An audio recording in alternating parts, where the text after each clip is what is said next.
This recording was made on the land of the Whadjuk people of the Noongar Nation, and I pay my respects to their elders past and present.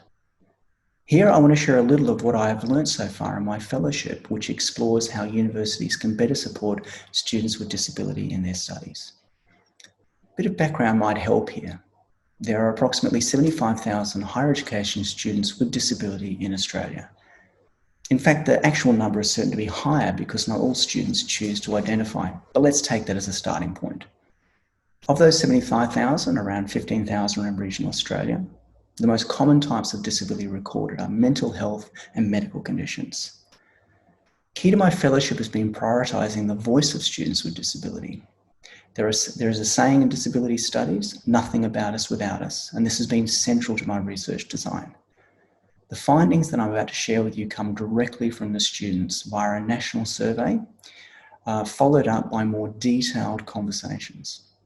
Over 1,700 students participated in the survey, and several hundred have taken part in the follow-up stage. The response has been extraordinary, and I am incredibly grateful to all of them.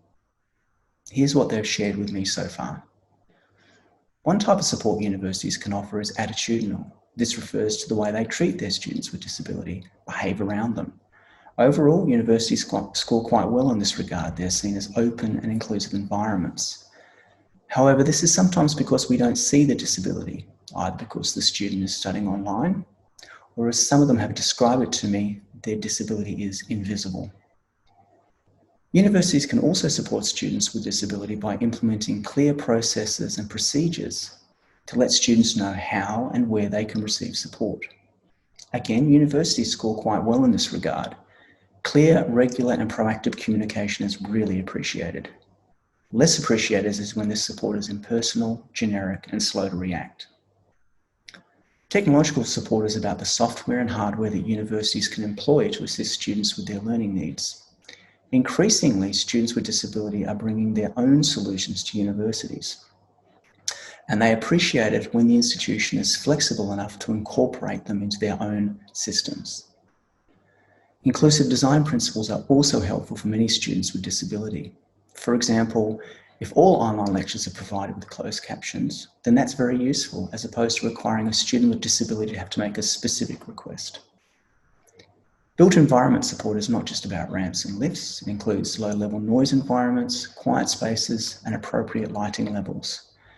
Universities are rated so-so in this respect. A strong theme that is emerging through my discussion with students is a need for more to be done in the area of inclusive design. Rather than make one room or one building or one unit of study in a course accessible, if we can design entire campuses or modes of delivery in this way, then all students, not just those with disabilities, will benefit.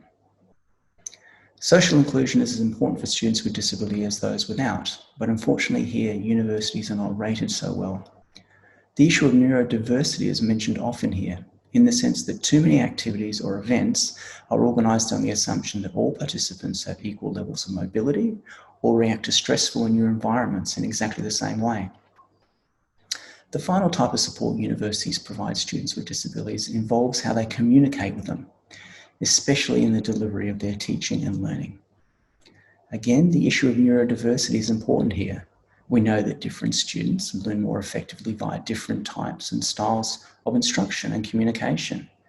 This includes things such as accessible web designs and alternative modes of content delivery and assessment.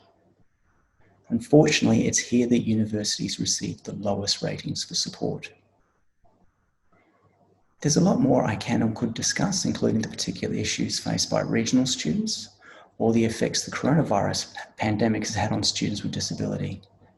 These topics and more will be included fully in my final report. But for now, thank you very much for your time.